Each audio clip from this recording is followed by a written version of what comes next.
There you go, kiddo. Thanks. Thank you. And I will see you next time. Sounds good. Have a good one. You too. Partial payments, people can do that here. Within reason. She's a good girl. She's really trying. Baby, nothing in there at all. Mama's broke till tomorrow.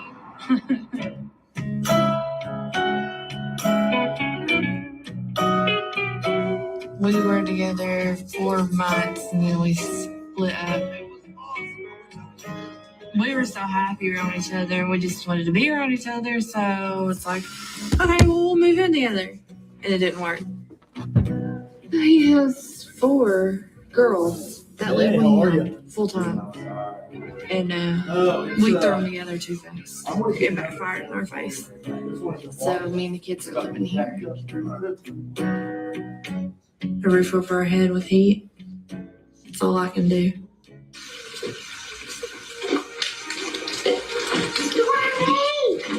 Oh, don't get him. He does that all the time. Get her. Get her. My hands are wet. Girl. Oh, whoa. Bad girl.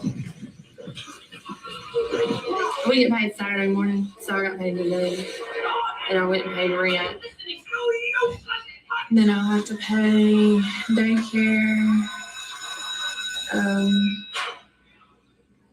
the storage, the car insurance, the phone. How you doing? What's going on, man?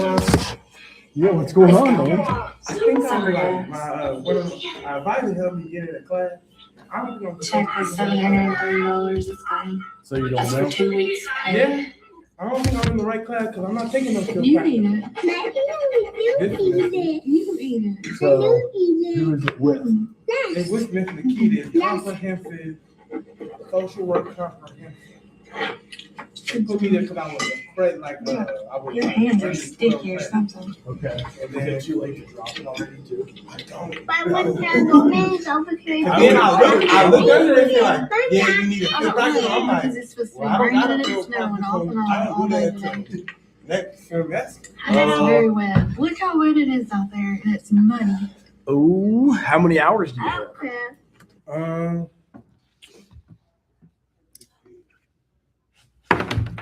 Let's go to the ring. That's kind of a bummer. Are you able to just hit withdraw? I don't know how would you do that?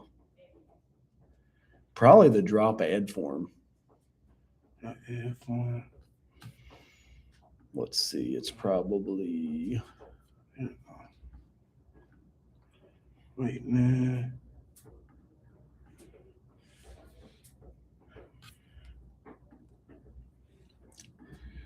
drop ad would be probably, oh, there it is. So it is I got this one. link. Do you have 18 hours? Do I have 18 hours? Yeah, like how many hours? How are you you check taking? it? I thought it'd be up here. It's usually if you have 6 classes or not. I got So- 1, 2, 3, 4, 5, 6. I do have 6 classes, but I don't. One is hold on. If it is, let's say. What's 3, your email? 6. How do you spell your email again? Oh, how you spell my email?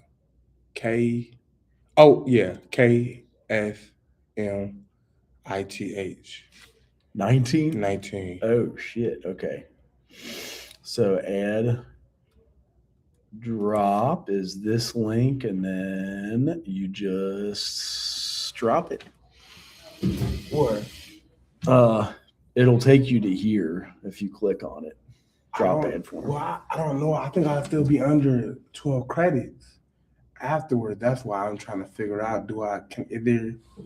I think I only. So you have freshman, abnormal. Why is there 2 abnormals? That's weird. Yeah. Oh yeah. I remember they took me out of one. Cultural anthropology. So that's only 3 hours. I would just drop that one. So then you'll have 3, 6, 9, Right. and then I only have 10. So you add with this one too. So find Okay. something that you could add. Okay. Is it any B-turn classes? I can go look up. Yeah, Perdomo's down his office. He'll find you a B term like that. Okay. But you gotta go hijack him real quick. Okay. Thank you. All right. See ya. ya. Oh, your class is going okay? Yeah, they're doing pretty good. Hanging in there? Yeah.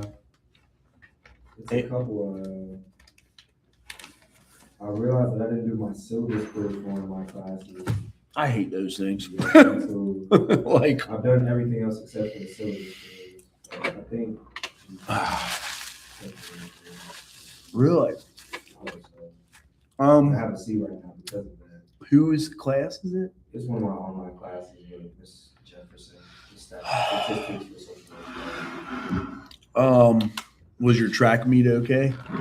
Yeah, it went good. We did good overall. I did all right. Because did you say 100 or 200? Well, Okay. but for indoor, there's no 100 here. It's only 60. So Okay. that's what we did. Yeah. I guess it's warm so you don't pull a muscle.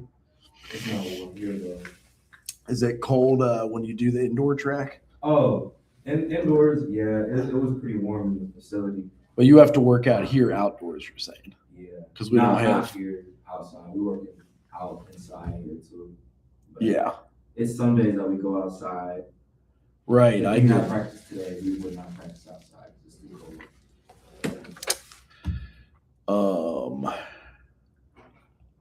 There was. You ever heard of Bill Cosby? Yeah. And then he had kind of his group approach was doing Fat Albert. So I guess you've heard of Fat Albert. Yeah. I don't know if never watched any of the. right the originals, right? Because I feel like they're all.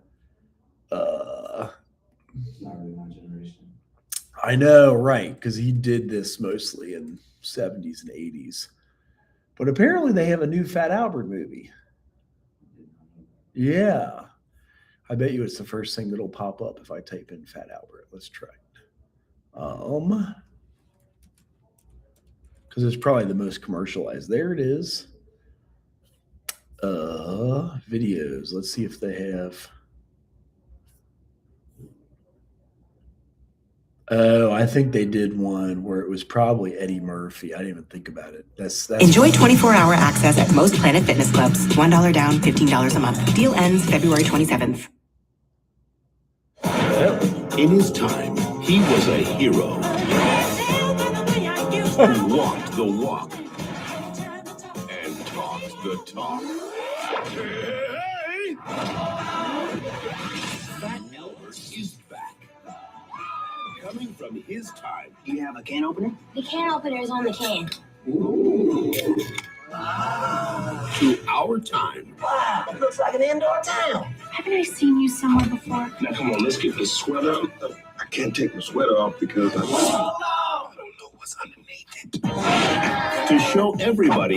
You just yanking my chain. Oh, yeah. No, I didn't even know you had a chain. How to have a good time. They call me Fat Albert. I don't want to get skinny. I like a bigger heart. That's what they know. From 20th Century Fox. Fat Albert. So I guess my point with it is this is what this was somebody's doctoral dissertation. So his dissertation was on let me see if I can find it. But and there was life lessons in relation to it. So let me see if I can pop this one on. So this is the way he taught kids, and his dissertation was an educational one, how to teach kids life lessons. And this was let's see if I can get this. It's kind of annoying.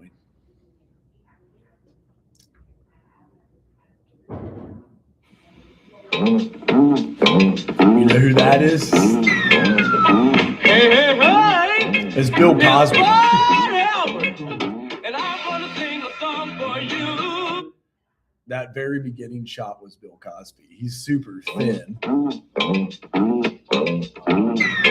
Isn't that nuts? Hey, Doesn't look like it's it. Bud Albert, and I'm gonna sing a song for you. And Bill's gonna show you a thing or two. You'll have some fun now with me and all the gang, learning from each other while we do our thing. It's Bill Cosby coming at you with music and fun, and if you're not careful, you may learn something before it's done. So let's get ready, okay? Hey, hey, hey! So he wrote his dissertation on it, and it's an educational variety of a dissertation, how to teach kids lessons.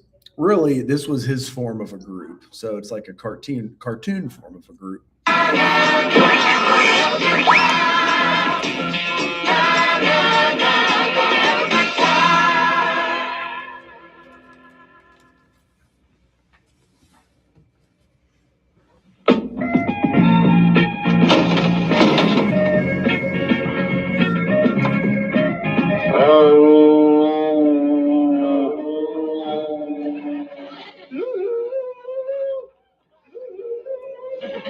Well, this old horn really makes the big sound. That's because it works like an amplifier, just like the speaker on your television set. You know, you got to be careful what you say into things like this. Like that echo, it might come back on you. Take lying. Now you start broadcasting lies. Broadcasting lies. Broadcasting and pretty soon, nobody believes anything you say. Now, for instance, see this picture here? This is a picture of an old gentleman when I was a kid. Name was Mudfoot Brown Johnson. See? And he was such a liar, he couldn't tell the truth about anything.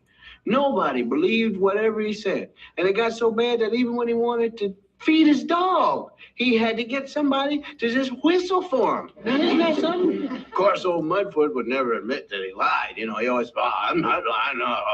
He said he just remembered big. Now, there's somebody else who remembers big. Good old Fat Albert. Fat Albert! Fat Albert! Hey.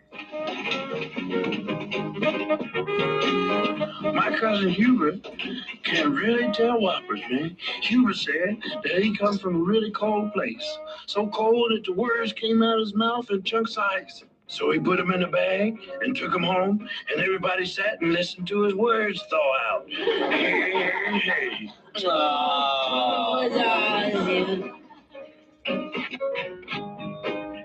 That's nothing. My grandpa said last winter was so cold in this place, the flame in the stove froze up and he couldn't blow it out. Oh, but you can't freeze no flame, but can be you? Of course not. That's a lie. Can you tell when somebody's telling you a big lie? No, but I believe everybody. Well, I always know when people are lying to me. Ain't nobody gonna put one over on old Rudy. There's a spider crawling on your collar, Rudy. Where? Get it off, get it off! On your head, on your nose, in your ear, on your forehead. You lied to me, Harold. There ain't nothing on me. Nothing but a lot of junk. Hey.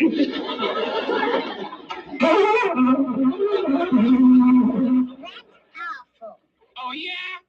Well, I could have made a lot of musicians take a back seat. Yeah, if you drove a cab.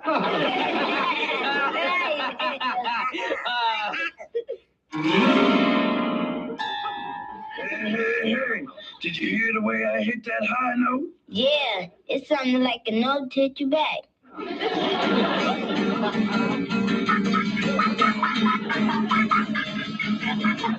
Don't you ever get tired of hearing yourself play? Nah, I never listen. Heavy playing, Harold. Real heavy. Wish I could say the same for you.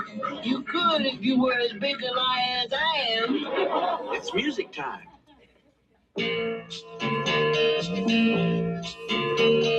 Don't go telling a lie.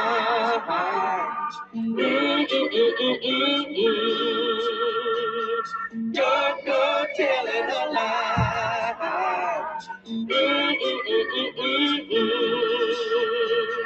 Have you ever heard the story about the boy who cried wolf all the time? When everyone came running, well, the wolf just wasn't around. And when it really needed help, what do you suppose they did? They said, we're not falling for that. And the wolf nailed one sorry kid. Don't go telling a lie. So obviously he was trying to get an audience for getting kids to do the right thing. And I didn't know he wrote his dissertation on it. You know what I mean? So Bill Cosby dissertation.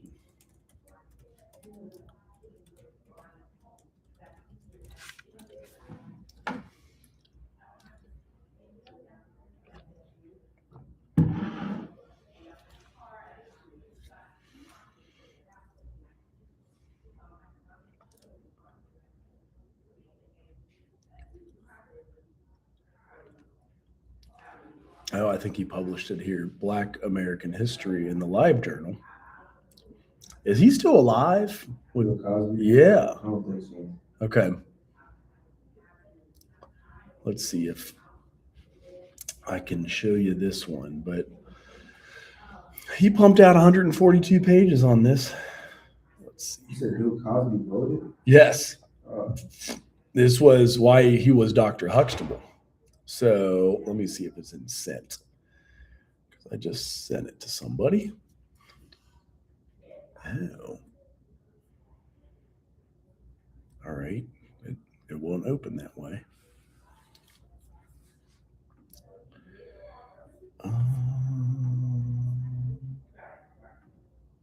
There we go. So yeah, his that sucks. If that link doesn't work, I'm going to send him this one instead. So yeah, he was trying to create lessons and groups for kids to do the right thing. And maybe there's a video on it that would be. Oh shit, it says happy 88th birthday in July of last year.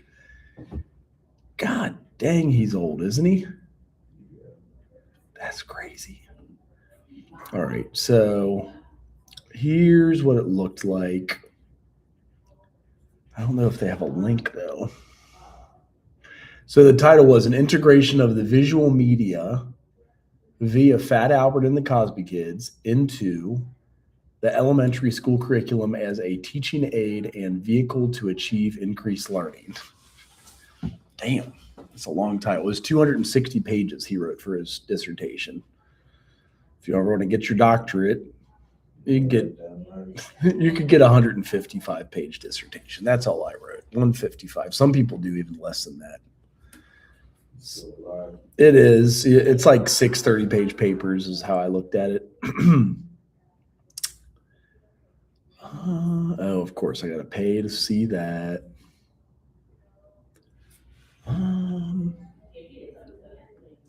All right, maybe this will explain. So Fat Albert and the Cosby Kids, often referred to as Fat Albert, is an American educational animated television series created, produced, and hosted in live-action bookends by comedian Bill Cosby. Oh, yeah, he was playing all the voices in there. Could you tell that was his voice? Yeah. So he also lent his voice to a number of characters, including Fat Albert himself. Filmation was the production company for the series. The show premiered in 1972 and aired until 85. So he had 13 years on the air. Show features an educational lesson in each episode, emphasized by Cosby's live action segments. In addition to at the end of early episodes, the gang typically joins in their North Philadelphia junkyard to play a song on their cobbled together instruments summarizing the show's lesson. So this was his creative group, like to make a group for kids to do the right thing. Obviously, that last episode was about don't lie. He even had Halloween. Christmas. Oh, Mushmouth. Huh.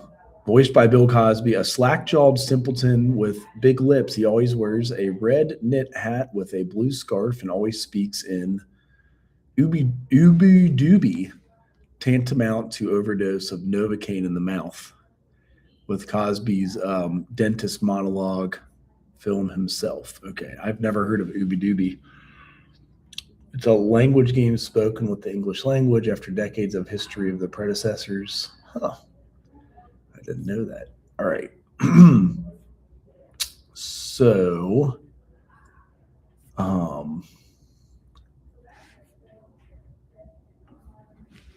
see if I shorten this up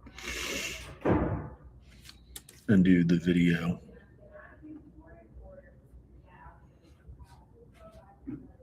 So I think this is where he talked about his dissertation. If it works. Another morning walk. With our mom's osteoporosis, I thought our days would be different.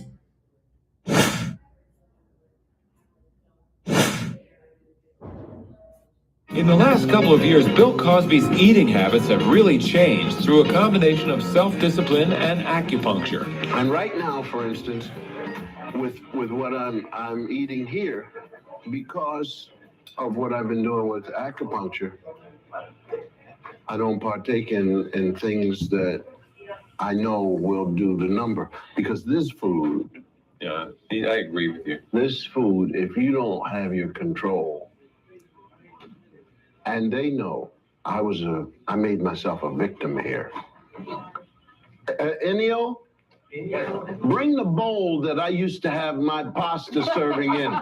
Bring the bowl that I used to get my pasta So it serving in. wasn't like you were eating all the wrong things, you're just eating too much of it, right? But I Portion couldn't- abuse. And this is the former Cosby dining trough. This was, this was the bowl they would bring rigatoni, puttanesca. And then the noodles were here. They'd already done al dente, so it had the cheese and everything in it. And he would cover it with that's the way I wanted it. And I went from 193 to 242. I was listening to the wrong It's a lot of part of me when I used to eat the trough. That's because it tastes. I've been It 220 was so before, nice. but I Was started that when you were running. doing the Cosby murder mysteries, or was it Oh, yeah. not on camera? No, it was the Cosby Murder Mysteries. And Bill has some very fond memories of one particular dessert from those heavy days. Zabaglione. That's what I just They made the zabaglione. Mm-hmm. I would take the cheesecake, pour the zabaglione on the top, and then on the side, the strawberry. I never realized that I had to talk to myself. How? I had to talk to myself to control myself because I really and truly love the flavor Yeah, of me too. Italian And food. volume. But I was the Fat Albert of my school, and I remember thinking, why am I eating all this food? But I couldn't control it. And for me, it's been a lifelong process of just controlling and managing what I'm eating. I'm never hungry. Whenever I want to eat, I eat, but I just don't eat the wrong things as often as I used to. That's just the opposite of my grandfather. What was My grandfather said, I've never been full. Bill Cosby grew up in the projects of North Philadelphia, not far from Temple University, where he attended college, and much of his humor comes from those early days. Bill, let's go back to your youth in Philadelphia. What was the dinner table like in the Cosby household when you were 12 years old? Dinner was at 7, and my mother would come home from work. She's a domestic. And my father would come in, and we would have generally what she had cooked for the Jewish family she worked for. Mm-hmm. And then there were times when, we had lobster thermidor. You know, lobster thermidor with Chateaubriand, you know, and I mean, we ate pretty good. Good. Sometimes you didn't get the whole thing, you know. Sometimes, Just that shell without the thermidor in it. no, sometimes you had to cut off the bite mark. You know, no, but it was just wonderful. It was very, very interesting. So by the time whatever I was able to go to a restaurant and eat, I already knew the forks and the knives and I looked on I already knew it. And people said, well, when were you here? And I said, no, I was never here. So how do you know? You know, guys on the team would go, how do you know you don't eat like us? Yes, I do. Oh, you live in the projects. That's all right. My mom would bring that stuff home. But a dessert, oddly enough, in my lifetime, there are certain things that, because I've become successful, but first I lived it. For instance, I ate Jell-O pudding. I mean, that was... Me too. But the way I liked He was the mine spokesperson for Jell-O. was I never forever. ate my Pudding pops. chocolate Jell-O pudding the day she made it. I put it in the back of the refrigerator. The hard top. The hard top of the Jell-O chocolate pudding? I love that. And you would put the spoon, and the hard top would come around it. That's right. That's right. I haven't thought of that for a long time. Chocolate taco. Yeah. But now I had two brothers. So now when you have two brothers and your family is not doing well economically, you gotta protect your food, man. Snarling. Oh no, but putting your name on something doesn't mean anything. Because I remember one time I thought they would give more about the Fat Albert dissertation, and they didn't. So let's see here.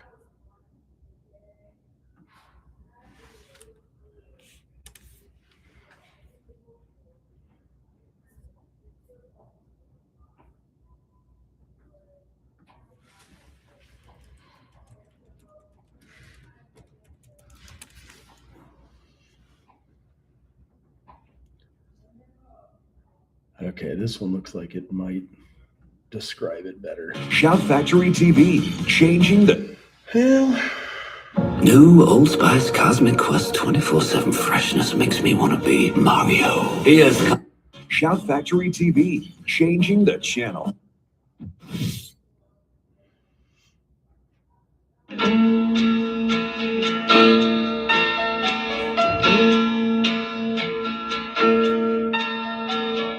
When you meet someone new, they might seem strange to you cause they're different. But that's something you can't condemn, cause you're just as strange to them, just as different. Think of all your friends. So he also donated a lot to our university. Let me see here.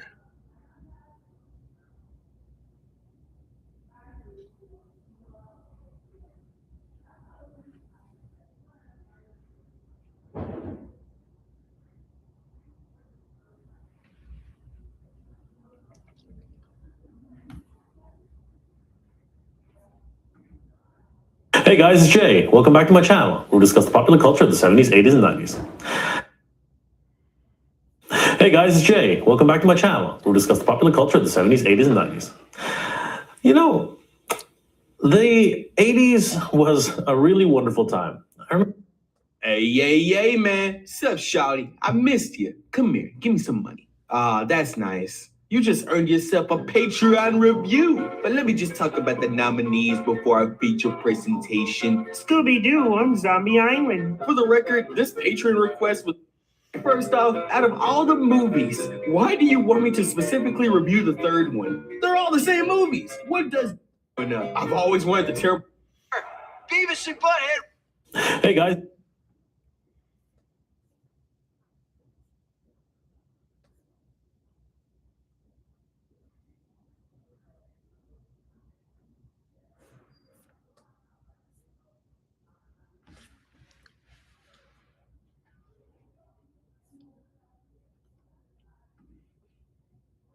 You introduce your buddy to DTF St. Louis. Whoa. He goes on the site and winds up. On a Saturday morning in the 1970s, a really big guy filled up the small screen with music and fun. Hey, hey, hey! It's Fat Albert, and I'm gonna sing a song for you. And Bill's gonna show you a thing or two. You'll have some fun now with me and all the gang, learning from each other while we do our thing. Although Fat Albert and the Cosby Kids debuted on September 9th, 1972, Fat Albert was first introduced by Bill Cosby 5 years earlier in a comedy routine entitled Buck Buck. Come on out, Fat Albert. Fat Albert was the baddest buck breaker in the world. And he loved to hear us call his name. Fat Albert weighed 2,000 pounds. And he kicked the door to his house open. And you could hear him say, hey! But how did Bill Cosby take Fat Albert from stage to animated cartoon character and, in the process, create one of the most iconic shows in television history? I drew those people. You don't see anybody dressed like that, except had you been in the housing project in the late 40s, going into the 50s, North Philadelphia. I started drawing Fat Albert even before Ken Mundy's drawings. And then came a fellow by the name of Ken Brown, who copied my drawings. And then, of course, Filmation did whatever they do with the figures in the television series. And I'm not a studied artist. They just had to do with what I drew. And then whether or not I liked how they bent something, and I would come back and say, no, it's got to be like that. With a visual image clearly in his mind, the next step was to give each character a distinct voice. I just wanted people with the real voices to do the characters. I didn't want actors pretending. And so we were very, very fortunate in getting those things. And so, one by one, Fat Albert and the Cosby Kids came to life. My name's Bill. Russell, Bucky, Harold. Donald. Mubbish Melvin.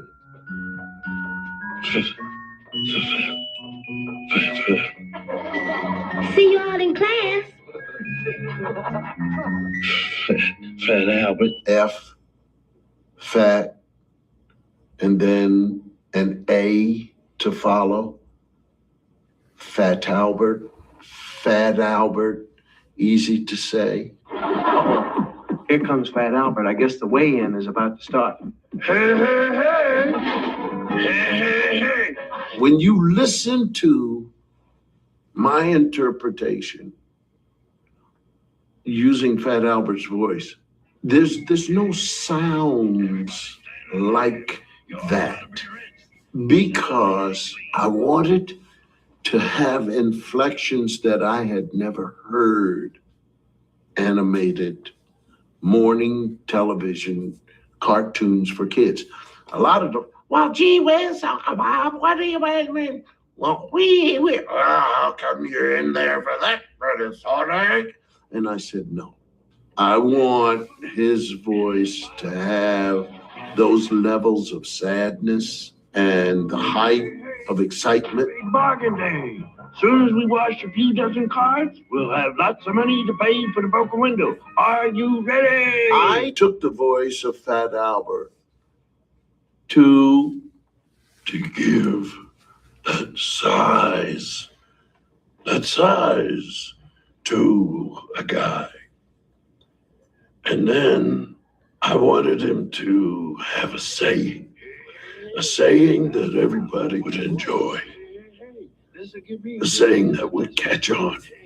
I just know that hey, hey, hey is a signal. It's a charge that he's coming. Hey, hey, hey, hey, hey, hey, hey, hey.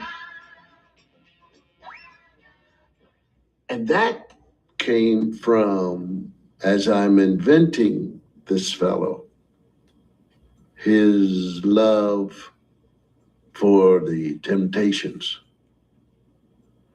In some of their songs, the background singers, hey, hey, hey, that kind of thing. And so whenever Fat Albert would say that, it was from his group, the Temps. I don't know if Fat Albert wanted to be a background singer for, or be one of the Temps. The Junkyard Band.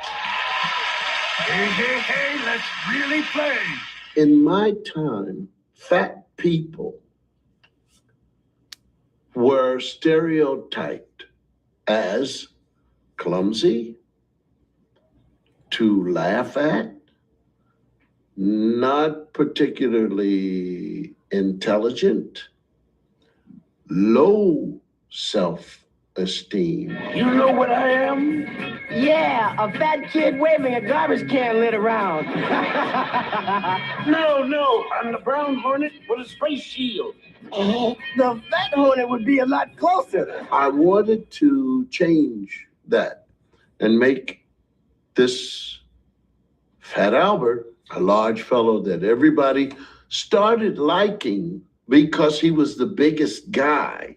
And in the football game, or even in the buck games, he was the one that made the victories for us. We hear you dudes think you're pretty tough.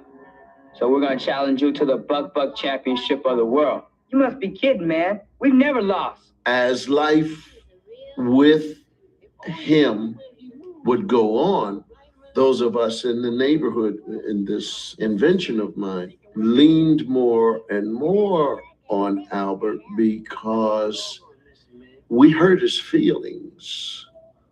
And he let it be known, he heard us talking about him and making fun of his size. Albert used to be cool, but lately he's been throwing his weight around. Yeah, I guess you're right. Okay, it's unanimous.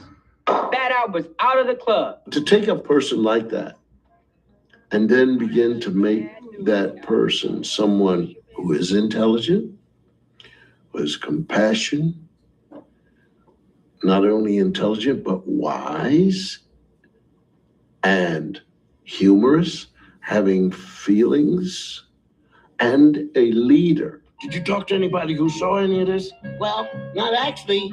They heard. They heard? You guys are going on hearsay? Now remember what Legal Eagle said. Get your facts straight. If we're wrong, we could cause a big panic. Now we're gonna get to the bottom of this. Come on, Russell. How much we got in the treasury, Donald? Now let's see. We got 73 cents, 4 bubblegum cards, 5 bottle caps, and 2 wads of bubblegum. Dumb Donald's cap over the face. I saw that in the winter. A kid took one of those woolen caps and cut, eye holes in the winter, and he just pulled it over his whole face. One of the guys I played with. That's nothing. My grandpa said last winter was so cold in this place, the flame in the stove froze up and he couldn't blow it out. You'll see him do like this from time to time. And that's because underneath that, his nose is running. Dumb Donald was dumb, but almost kind of dumb in a smart way. There were times he would say something that was so outrageously dumb. And then by the end of the episode, you kind of go, wait a minute. He actually had a point to make. It was a pretty good point. I am going to school. Good idea. Next night we go back to school this afternoon. You can't split up no hooky day. Who say so? Everybody says so. Johnny Coles was a trumpet player, flugelhorn. Brilliant. Played with the leading jazz bands and had his own band. And Johnny was the only person I ever heard, and I'm sure he was the inventor of that it sort of rubber limit wavy Republican. I loved it. And I asked John to come on the show and do that. And Johnny had a little, I think he was really very, very camera shy. He said, okay, but it never really happened. So I said to Lou, okay, Lou, I'll do it. Because whenever I saw Jordan, he'd say to me, hey, baby, I said, hello, Jordan. And you just can't stop laughing. I'm a betcha. He knows how to get alligator mud off. To have a character like Mushmouth who was accepted by all of his friends in this particular show became very important because there were a lot of kids in the audience who might have been stutterers. There were other kids in the audience who had other kinds of conditions. But Mushmouth was a person who brought, I think, a special character to the show because he was accepted by the group. This is I Am Bob Bill. You're supposed to watch over me and keep me out of trouble like Mom said. Russell. It is the exact character of a little brother, I'm telling, and always being put on you by your parents. Take him with you. He is the albatross. He is the anchor on dry land. I had a little brother like that, and I could kind of sympathize with it. I always used to imagine, too, that it was a professional basketball player named Bill Russell at the time. I kind of wonder maybe Bill may have actually named Russell after Russell since he already had the Bill part of the name covered. Wait till I tell my mom and pop. Your folks should have named you Drip. Oh, yeah, why? Because everybody can hear you, but nobody can turn you off. As the little kid, he's the guy that people are always trying to pick on and stuff like that, especially Rudy. But Rudy is his chief target for comedy. And he's a very wise guy. He's always got a wisecrack. He's quick with a quip. I always wanted to be in a horror movie. You have the face for it. Very funny, Russell. Good, wise, cracking, sound, and balanced very, very well. Against Russell, the two going at it. Joe Louis against two-ton Tony Galinto. You dudes gonna play soccer or what? The way Rudy plays, it's probably or what? Very funny, short stuff. When the circus comes to town, I'm gonna recommend you as a clown. And I'm gonna recommend you for the sideshow. Rudy, the world's biggest turkey. Rudy was my favorite character to write for. In fact, he was really the writer's savior because he was so brash and so obnoxious and so cocky that he made really the perfect foil, not only for every scene, but for most of the stories. He was really the target for the lesson in many of the cases. Rudy was the guy who'd go out and do the things that kids shouldn't be doing. If he came up with an idea, it was a bad idea. And the gang would always have to help him get out of the trouble that he got in.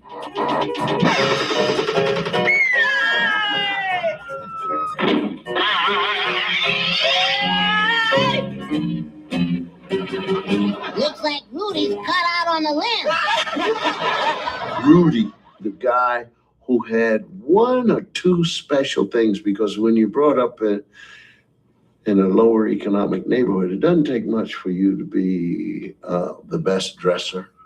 Well, what do you think of the junk business, son? NC. NC? No class. Let an expert show you the ropes.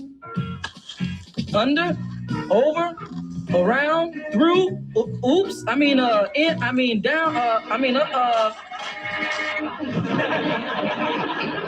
Weird Hound always finding new ways to be weird.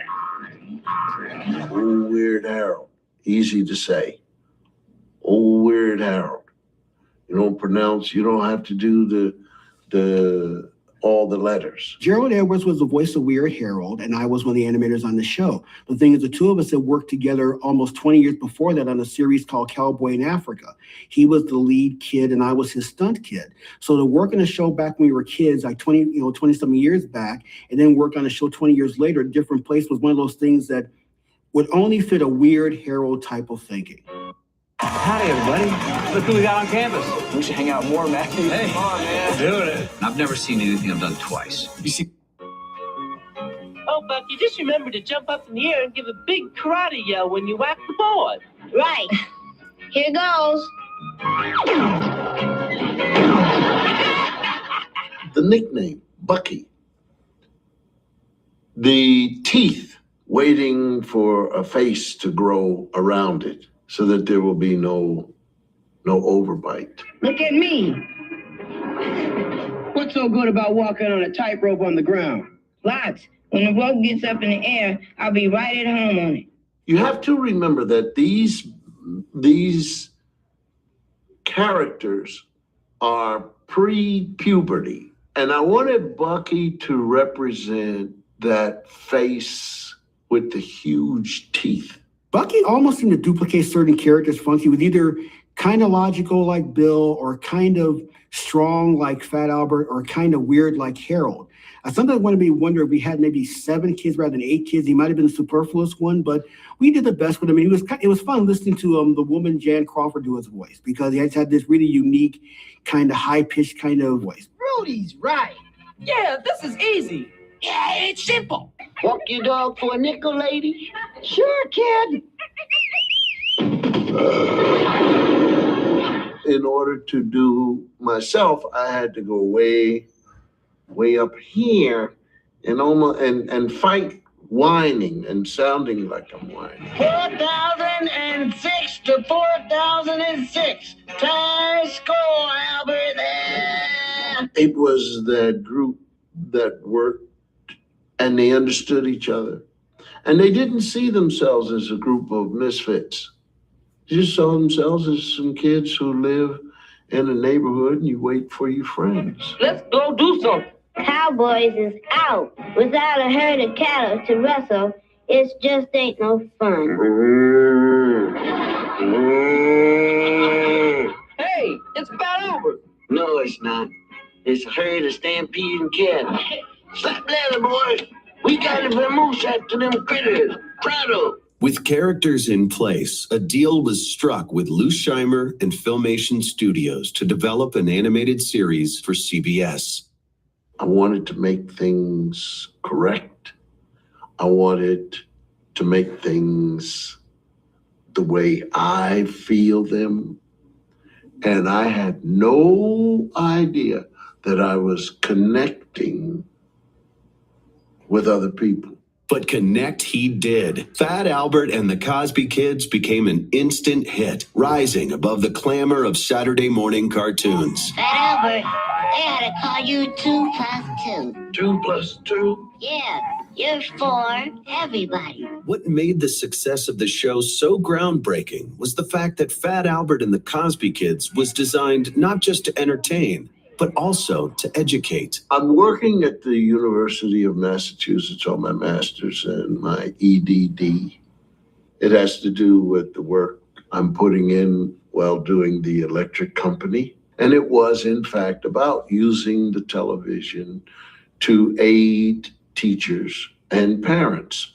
So when the time comes to put Fat Albert up on the contract, CBS ready, I said, I want an educator or a psychologist to look over these scripts so that they will be wonderful. Lou Scheimer and Bill Cosby came together with this idea. They decided that they wanted to do something, quote, different with it. And so they contacted UCLA, and it so happened that I was doing some research on children and social behavior and media. And Lou Scheimer came to see me to discuss this project. he said, well, we have this great idea, but we really want to do something that's different from a lot of the programs that you see on Saturday morning. They were trying very, very hard to genuinely involve a psychological slant to the show that was meant to instruct and move forward the viewer, and guide the viewer in some form of instruction that was for betterment. Weird Al, you gotta get off this gambling kick. Why? I'll tell you why. Because a gambler is a dude like you who tries to get something for nothing. And that's what you wind up with. Nothing. And the issues Fat Albert dealt with decades ago are still a concern to parents and children today. You wouldn't do this to Fat Albert. If Fat Albert was here, I'd tell him a few things. Hey, what you got to say? We dealt with some very heavy topics for Saturday morning programming. Issues of gangs, maybe they were not involved in them, but friends might have been involved in the gangs. They might have heard about gangs, or maybe they didn't know about it at all. The issue was that we thought that we would have tough topics that cause the young people to reach for ideas and to try to understand things that may not be what they were engaged in at the present time. Fat Albert, what are you doing here? You've been smoking in here. Okay, so what? I can smoke anywhere I want. What's it to you? Hey, don't go away. See that? You could burn this whole school down. Okay, sister, handle your money. I don't have any money. You want us to shake it out of you? You introduce your buddy to DTF St. Louis. Whoa. He goes on the side. So now they're showing the group lessons, like the psychology. Come on. My foot grabbed his chest and fell over. That sounds like a heart attack.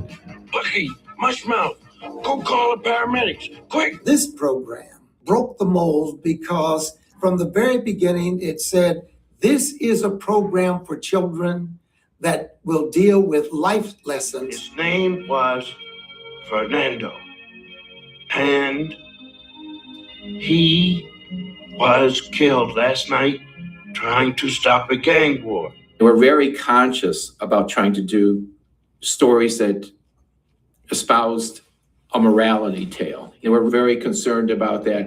One particular show that I storyboarded, Gang Wars, it actually involved a character dying, and it involved a gun. And how do you be careful to not necessarily show a gun being used, although it's about a gun, because you didn't want to glorify a gun.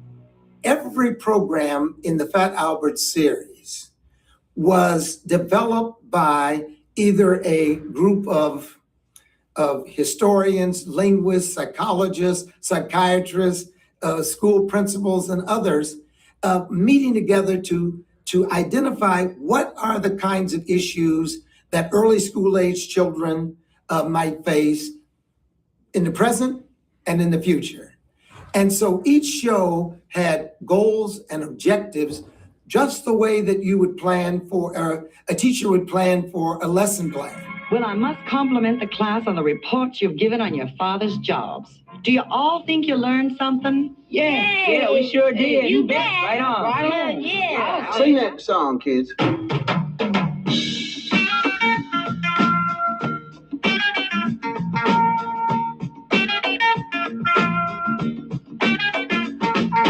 Everybody's job is important. Each and every one a necessity. Gordon received every script, and Gordon would, like an English professor doing your composition, he would read in the margin and also across. Don't say this, don't do that. It's better that you may hurt someone's feelings. I'm very, very proud of that. I don't know how many other people, especially with comedy, will put up with someone saying, you can't say that, because most writers of comedy and sayers of comedy don't want to have to go back and a way to say the same thing a different way. of your business. No, it is my business. It's your business. It's everybody's business. Do it now. Gordon Berry always had great ideas. And if we'd hit a problem, he wouldn't just say, oh, make that go away, but let's find another way to do it. He always had a solution to a problem that was a good solution. This was a different type of show for the network and for a lot of other people. We certainly knew that we were stretching the envelope. We better find her quick. The way she's feeling, she could get herself into some kind of trouble. Dr. Berry would read the script and he would come back and says, you know, you're saying this, or why don't you also say that or take advantage of this in this particular scene? So Dr. Berry had a very important input into the educational part of the show, but he never turned it into an educational script. He reined me in and made sure we stayed on track as far as education goes. Hey guys, I just saw Joyce heading for the waterfront. The waterfront? Oh no, she shouldn't be hanging around there. Hey, let's not delay. The concept that was developed for this show grew out of some of the experiences, and I should say commitment of Bill Cosby to do something important for children, because this has been his commitment throughout his entire career. Having him come up with ideas, having him be at some of the sessions, I think helped to bring a certain texture and real experience to the real heart of this program. Not only did Bill Cosby lend his timeless humor and appear as a live-action character, he worked closely with the writers to create meaningful episodes. I would give them a beginning, middle, and end. And then they would fill in what the story was about. They would take an idea that I gave them. Example, let's have a story that there's a little girl and there's something wrong with her. She doesn't talk, she doesn't laugh. And we'll have the guys all kind of join in. And of course, Fat Albert would lead the way and find out what the core of the problem is. Who hit you? My mother, but she loves me. If you take that and then put loose writers together. And I always joked about how I felt that, I mean, some of those jokes are funny, but they're funny out of Joey Miller's joke book. And so that's how why you have so many classic lines that people have retained.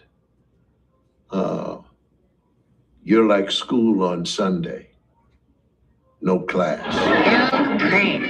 You know, Fat Albert's at that awkward age. Too old for an allowance and too young for a credit card. You had the components of live action, interaction with the viewer, conversation with Bill Cosby, setting the setup, the scene, the scenario, discussing the points that you should look at as a viewer and then take note of, because it was going to be significant. So he really helped the viewer get out of the show what he wanted them to get. I think Fat Albert and the kids kind of discovered one thing today. School may not be the greatest, but the worst thing in the world is not going to school when there is school. The live action breakaways really helped to reinforce the educational points, and they were a way for somebody to speak directly to the viewer rather than just having a viewer watch the show. It was like having a teacher in a way point things out about the show that the audience was supposed to take away. The kids have learned you got to be careful who you put on a pedestal. What comes up might come down right on you. Bill would be on the set to do his live action bookends. And it was just great seeing him perform and teach like he was actually in the classroom telling the kids what to do and what not to do. I think the show needed those bookends to help make it the show that it was. See, a little candy now and then, I mean, this doesn't hurt anything. I mean, if you don't overdo it. Now, the trouble with Fat Albert and his new pal Slim is that neither one of them knows when to quit. I would always sit there and kind of be amazed when the live action Bill Cosby would throw something and animated Fat Albert would catch it. And when I got to work on the show, I said, that's how they did it. It was kind of a fun thing for me. I actually did a sequence for an episode where Bill Cosby threw the sign that had the titles out and the Fat Albert character called it and threw it back to him.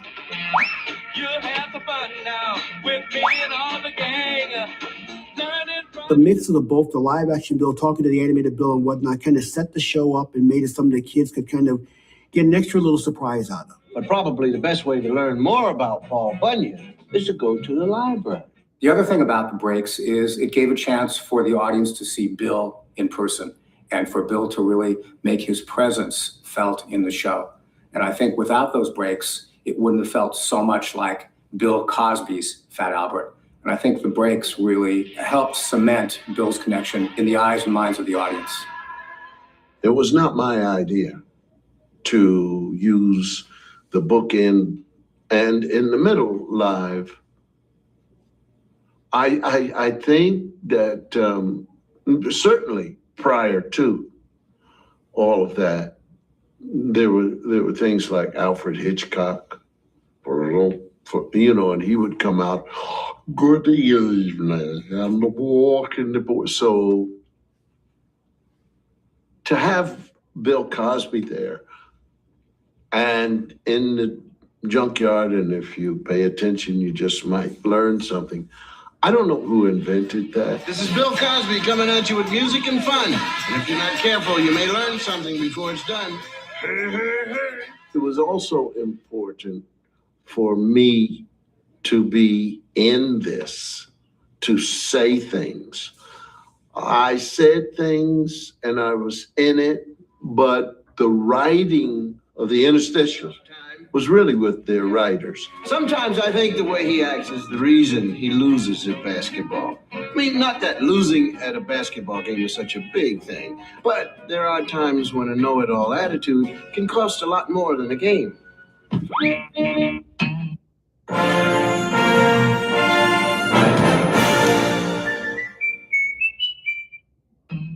And there was another way Fat Albert and the Cosby Kids made learning fun by speaking the universal language, music. Hey, us cats know how to play. Man, when our junkyard band plays, you can hear them cheering clear across the street. Why? Who's playing across the street? It was one of the first shows to actually use music as a teaching tool in terms of the whole of the show, but not at the expense of the humor, the expense of the story. We didn't want to make kids feel like we're just sitting there preaching to them and telling them a moral lesson. And the music was a very bouncy point of that. We kind of go slip it right by them. As Cosby said in the titles, we're here to have a little music and fun. I hope you learn something before it's done. And we think we succeeded in that. Music, like humor, is another way to tag or to integrate the lessons that were not so much full of humor, but the music helped to focus the young people on what you were trying to get over. So it became a very important part, along with the humor, in trying to deliver the kind of social messages that the program was committed to.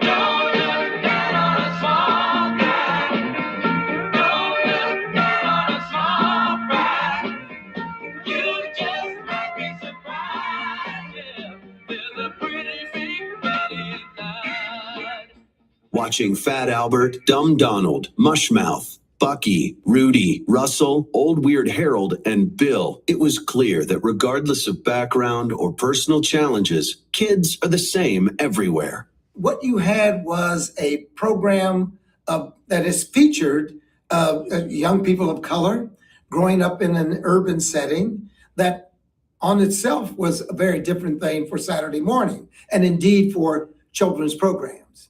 But the interesting thing about it is what we saw when we saw these urban kids, what we saw when we saw children of color, we saw simply a group of children that were dealing with issues faced by all children as they were growing and developing. Children out there in the broad audience saw them as just young people, very much like them. Admit it, Fat Albert, you're scared to ask Laverne for a date. These make me suffer extreme irritation. I think a lot of kids saw the show past color. I don't think they saw color. I think they just saw a bunch of fun characters with great situations. I don't know anybody's ever come up and said, oh, they were this race. I didn't watch the show. I think it was able to blend more and say, they just understood they were kids like themselves who had problems like they may be going through. Hey, I love driving my bus, but not when it's covered with spray paint. How'd you like spending your whole day inside what looks like a graffiti garbage can? And the money they spend cleaning up the buses could buy more buses. Most of the children out there in the broad audience simply looked at these characters and said, oh, they're like some of the friends I know, or at least I can identify with the problems that they're having. The fact that we didn't overtly deal with race very often really helped sort of mainstream America see African-American kids, in a more colorblind way and not focus on their race and more focus on issues common to kids. It's my fault. I told her she was adopted. Kids are good at looking past color. It's only later in life that they start to pick up racist attitudes.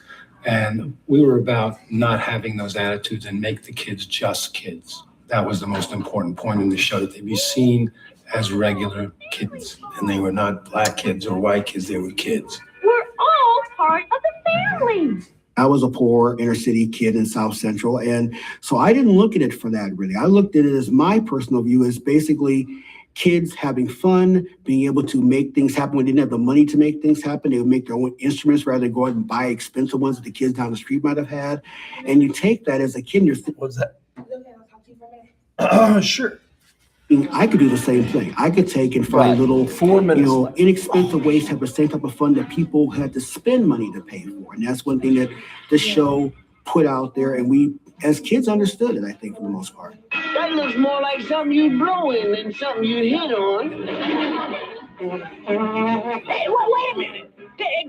Just might do it. Okay, now. Go, man, go. You just don't say, gee whiz, I saw Sidney Poitier, and you know what? I just love black people. I think it's impossible to say that. I just saw Haley Berry. I love black women.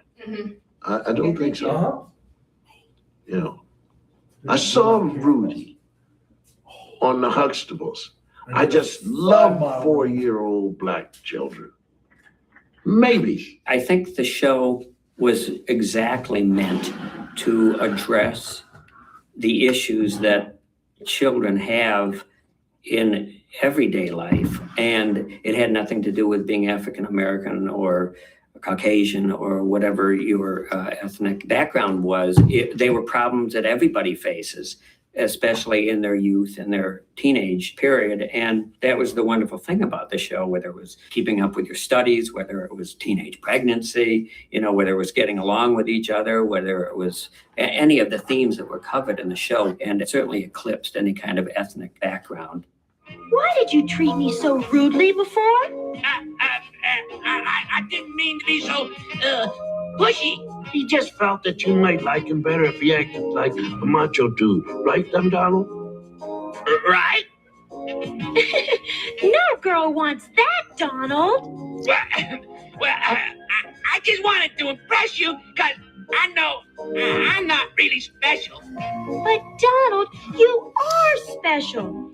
Fat Albert stands as one of Bill Cosby's most remarkable achievements, a compelling combination of humor, music, and education. I don't know if people watch a show and say afterwards, I think that I'm going to change my outlook on things. The answer is there.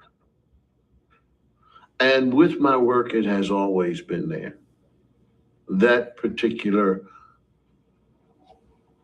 challenge has become my life's work.